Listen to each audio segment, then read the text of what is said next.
নমস্কার বন্ধুরা, আপনারা দেখছেন ভারত রেশন। আপনাদের সঙ্গে রয়েছি আমি অমিত। বন্ধুরা, আপনারা সকলেই জানেন একটা মর্মান্তিক ঘটনা বাংলাদেশে ঘটে গিয়েছে। একটা ফাইটার জেট ক্র্যাশ করেছে, সেটা গিয়ে এক স্কুলের উপর পড়েছে।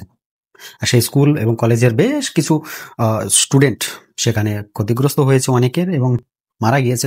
এখনো পর্যন্ত যেটা শোনা যাচ্ছে যে সেটা 20 জন হতে পারে, 20-22 জন এরকম হতে পারে। তো অনেক জায়গায় অনেক রকম রিপোর্ট আসছে। তো আপনাদেরকে দেখুন দেখাচ্ছি যে বাংলাদেশের J7 জেট দুর্ঘটনায় 20 জনের নিহত, 170 জনেরও বেশি আহত। প্রধানমন্ত্রী নরেন্দ্র মোদী বলেছেন যে সকল সহায়তার জন্য প্রস্তুত। বাংলাদেশ ভারতের প্রতিবেশী রাষ্ট্র এবং বন্ধু রাষ্ট্র একটা সময় ছিল। এখন বাংলাদেশে নতুন সরকার এসেছে। সাবেক প্রধানমন্ত্রী শেখ হাসিনা যাওয়ার পর থেকে বাংলাদেশের নতুন সরকারের আধিপত্য বিস্তার হয়েছে। সেখানে বেশ কিছু ছাত্ররা নিজেদের মনমানি শুরু করেছে।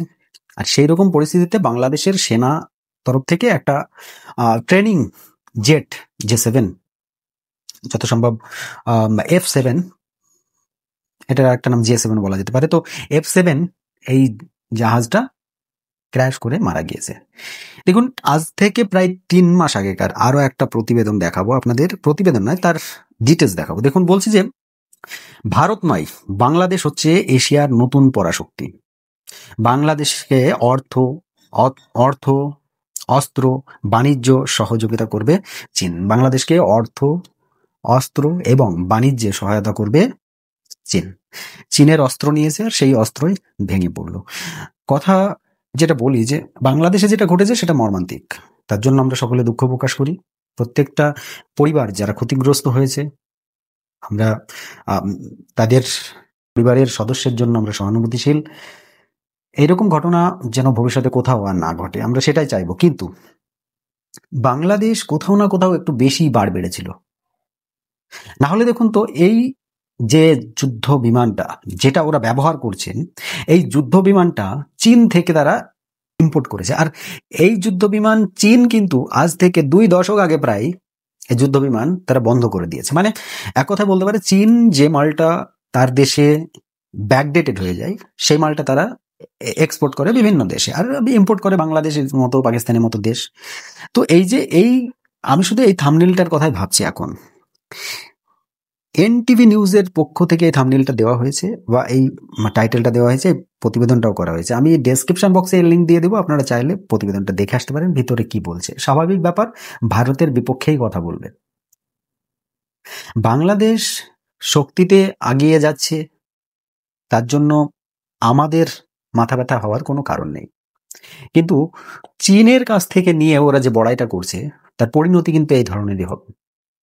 দেখা যাচ্ছে না যে অপারেশন সিন্দুরের সময় আপনারা সকলেই দেখেছেন যে পাকিস্তান থেকে যে মিসাইলগুলো ছোড়া হয়েছে, তার মধ্যে একটা মিসাইল আমাদের ভারতের মাটিতে পড়েছে, কিন্তু সেই মিসাইলটা ব্লাস্ট করেনি। তাহলে পর্যন্ত ভারতের মাটিতে এসে কিন্তু কোনো রকম ব্লাস্ট করলো না আর কি, মানে ড্যামেজ একটা প্রোডাক্ট। আর এইগুলো নিয়ে পাকিস্তান খুব বড়াই করে। এক্স্যাক্টলি বাংলাদেশও ঠিক সেইটাই করছে। চীনের অর্থ, অস্ত্র, বাণিজ্য এই সমস্তগুলোর সহযোগিতা পেতে গেলে কত বড় একটা জরিমানা দিতে হয়, মুআবজা দিতে হয়, সেটা আপনারা ভেবে দেখেছেন কি? বাংলাদেশের যে সমস্ত মানুষ রয়েছেন তাদেরকে বলছি, বিশেষ করে মানুষজনকে বলে লাভ নেই। সরকারে যে সমস্ত ব্যক্তিগণ বসে রয়েছে, মহান যে ছাত্র জনতার গণ অভ্যুত্থানে বাংলাদেশে যে মহান মহান ব্যক্তিদেরকে লিডার হিসেবে ধরা হয়েছে, সেই মহান ব্যক্তিদের উদ্দেশ্যে আমি বলছি, আজকে পাকিস্তানের পরিস্থিতি কি একবার নজর দিয়ে দেখবেন।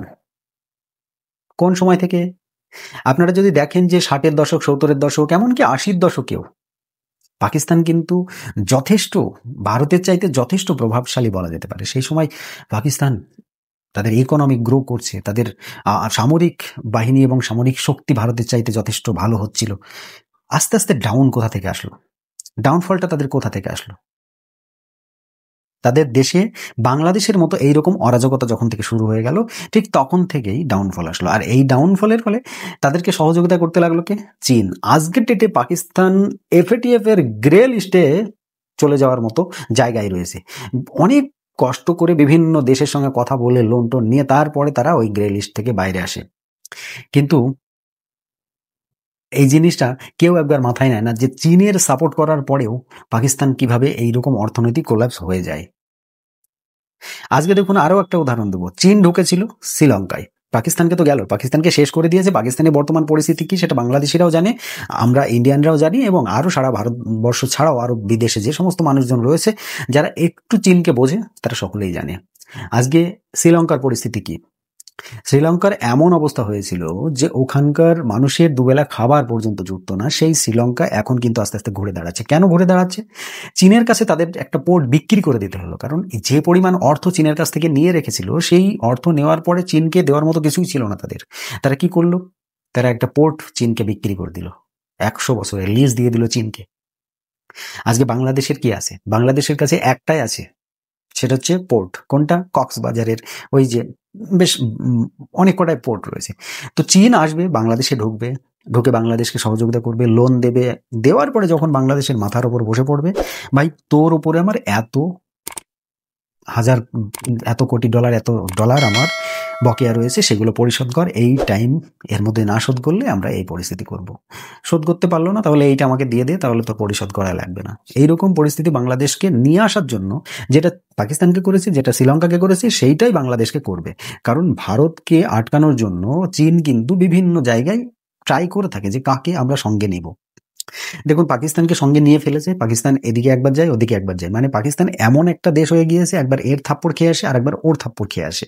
আর মিডিল থেকে ভারত তো লাথি মেরেই যাচ্ছে, একবার পেছনে একবার সামনে লাথি মেরেই যাচ্ছে, সেটা নিয়ে তো আর কোনো টেনশন নেই।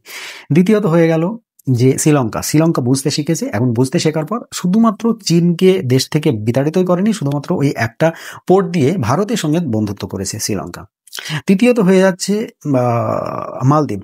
মালদ্বীপ জানেন আপনারা যে এই মজু আসার পর থেকে ভারতের বিপক্ষে বিরাট বিরাট কথা বলেছিল যে ভারতকে বহিষ্কার করতে হবে, ভারতকে বের করতে হবে মালদ্বীপ থেকে। হ্যাঁ, ভারত যখন মালদ্বীপ থেকে বের হয়ে আসলো তখন আর তাদের খাবার জুটলো না। কারণ কি? মালদ্বীপের ম্যাক্সিমাম যে সমস্ত ওখানকার যে ট্যুরিস্ট রয়েছে তারা কিন্তু ভারতীয় নয়। তাই ভারত যদি ট্যুরিস্ট মালদ্বীপে না যায় তাহলে মালদ্বীপ নষ্ট হয়ে যাবে। সেম সিচুয়েশন বাংলাদেশের প্রোডাক্ট আমরা ভারতীয়রা নিয়ে থাকি এবং ভারতের প্রোডাক্ট বাংলাদেশিরা নেয়। একটা ধারণা করতে পারছেন, চারিদিকে স্থলবেষ্টিত একটা দেশ রয়েছে, সেটা হচ্ছে বাংলাদেশ। তার একমাত্র বেরোনোর রাস্তা সেটা কি? সেটা হচ্ছে তার যে রাস্তা, জলপথ, সেই জলপথটা। আর এই জলপথে যদি চীনকে দখলদারি দিয়ে দেয়, দেখুন তিস্তার বাদ করবে চীন বলে দিয়েছে। তারপর লালমনিরহাটের যে এয়ারবেস, সেটাও নাকি চীন নতুন করে রিমোডিফাই করছে, নতুন করে কনস্ট্রাকশন শুরু করছে। তো সেখানেও চীনের হাতে চলে আসলো।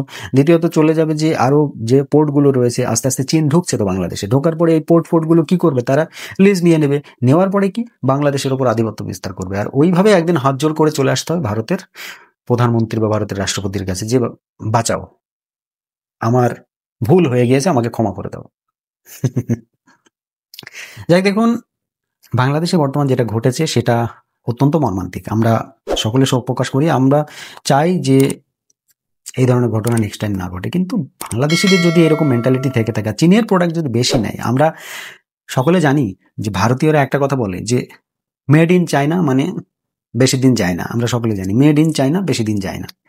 তার একটা ডেডলাইন রয়েছে যে এই তারিখ থেকে এই তারিখের মধ্যে যে এক্সপায়ারি ডেট, সেই এক্সপায়ারির 1 মাস কি 2 মাস পার হওয়া মাত্রই কিন্তু সে নষ্ট হয়ে যাবে। 110% নষ্ট হবে। আপনি অন্য কোনো ব্র্যান্ডেড একটা কোম্পানি নিয়ে থাকেন, আমরা মেড ইন ইন্ডিয়া কেন নিই? কারণ মেড ইন ইন্ডিয়ার প্রোডাক্ট এমন, যেটাই মেড ইন ইন্ডিয়া স্ট্যাম্প লাগানো রয়েছে, সেই প্রোডাক্টে কিন্তু আপনি র্যান্ডামলি ব্যবহার করতে পারেন, তার লংজিভিটি বেশি থাকে। তো সেই রকম চীনের প্রোডাক্ট কিন্তু লংজিভিটি নেই। আজকে ব্রহ্মোস মিসাইলের যে দবদবা সারা পৃথিবী জুড়ে চলছে, তাতে কিন্তু সবাই দেখছে যে ব্রহ্মোস কি করতে পারে। পাকিস্তানে অপারেশন সিন্দুর আমরা যখন করলাম, তখন আমাদের যে আকাশ ডিফেন্স সিস্টেম, সেটাও সবাই দেখলো যে কি করতে পারে। মেড ইন ইন্ডিয়ার যে দাপট, সেটা দেখলো। তাই মেড ইন চায়নার দিকে না গিয়ে অন্যদিকে ঘোরার চেষ্টা করো বাংলাদেশিরা। তোমরা আজকেই দেখতে পেলে তার একটা নমুনা, যে মেশিনটা, যে ফাইটার জেটটা চায়না আজ 2 দশক আগে মানে ব্যান করে দিয়েছে, তাদের দেশে আর ওই ফাইটার জেট ব্যবহার করা হয় না। সেই ফাইটার জেট বাংলাদেশ কিনেছে কত সালে? 2000, যত সম্ভব আমি যদি ভুল না হই 2016 কি 12 থেকে 16 এর মধ্যে, 12 সালে মনে হয় ডিল করা হয়েছিল, 16 সালে যত সম্ভব এটা সাপ্লাই কমপ্লিট হয়েছে। তো সেই টাইমে তারা কিনেছে। তাহলে বুঝতে পেরেছেন তো, এখন এর আর জামানা নেই। এটাকে পাল্টিয়ে তারপর ভারতের সঙ্গে চোখ রাঙানি শুরু করো। কি বলেছিল যে ভারতকে নাকি কলকাতা দখল করে নেবে, যে আমরা কলকাতা দখল করে নেব, একজন বেরিয়ে পড়েছিল। ভাই, এইভাবে কলকাতা দখল করা যায় না। আগে নিজেদের সামরিক শক্তি ইনক্রিজ করো, নিজেদের সামরিক শক্তি পাওয়ারটাকে আগে জায়গা মতো নিয়ে যাও, তারপর চোখ রাঙানি দিও। ভারত যদি শুরু করে তোমাদেরকে মারতে, পালিয়ে ফের পাবে না। যাই হোক বন্ধুরা, এই যে চায়নার ফাইটার জেট, যেটা নিয়ে ওরা এতদিন দাপট দেখাচ্ছিল, এমনকি মোহাম্মদ ইউনূসও বলেছিল যে আমরা ভারত থেকে কেন নেব, আমরা চীন থেকে নেব। যে প্রোডাক্টগুলো, এই কথাটাও বলেছিল মোহাম্মদ ইউনূস, যে প্রোডাক্টগুলো চীন ব্যবহার করে না আমরা সেগুলো নিয়ে নিতে পারি আমাদের দেশে, যে প্রোডাক্ট চীন ব্যবহার করে না সেইগুলো আমাদের দেশে নিতে পারি। মানে কথাটা আগে লাইনটা বুঝবেন ভালো করে। চীন যেগুলো ব্যবহার করে না ভাই সেগুলো তোমরা নেবে, তাহলে সেগুলার কোয়ালিটি কেমন সেটা তো বোঝাই যাচ্ছে না। আমি যে খাবারটা খাই না আমি সেটা ফেলে দিই, আর সেটা কারা খায়? কুকুরে খায়। এক্স্যাক্টলি, বাংলাদেশ কুকুরের মতো চীনের কাছে গিয়ে পড়ে থাকবে। আমি কোনো একটা প্রাণীকে ছোট করছি না। আমরা ওয়েস্টেজ খাবার কোথায়? রাস্তাঘাটে ফেলে দিলে সেখানে যে জঙ্গলি জীবজন্তু রয়েছে তারা এসে খায়। তো বাংলাদেশকেও আমি ঠিক তাদের সঙ্গে তুলনা করছি। এদের পরিস্থিতি এক্স্যাক্টলি ওরকমই হয়ে যাচ্ছে যে চীন যেটা খাবে না, সে যেটা ফেলে দেবে, আমরা সেটা নিয়েই দেশ চালাবো, সেটা নিয়েই থাকবো। অথচ নিজেরা তৈরি করার কোনো প্ল্যান নেই, বা অন্য একটা দেশ যে তোমাকে সাপোর্ট করছে সেটারও কোনো প্ল্যান নেই। অনেক কিছু মার খেয়েছে, এখন অনেক বাকি আছে। নেক্সট আরো অনেক কিছু আলোচনা করব এইসব বিষয় নিয়ে। আজকের মতো ভিডিও এখানে সমাপ্ত করব। যারা আমার চ্যানেলটিকে দেখেন অন্তত একবার সাবস্ক্রাইব করে দেবেন আমার চ্যানেলটি, আর ভিডিওটি ভালো লাগলে একটি লাইক করে শেয়ার করে দেবেন আপনার বন্ধু মহলে। আজকের মতো ভিডিও এখানে সমাপ্ত করছি। সকলে ভালো থাকবেন, সুস্থ থাকবেন, ধন্যবাদ।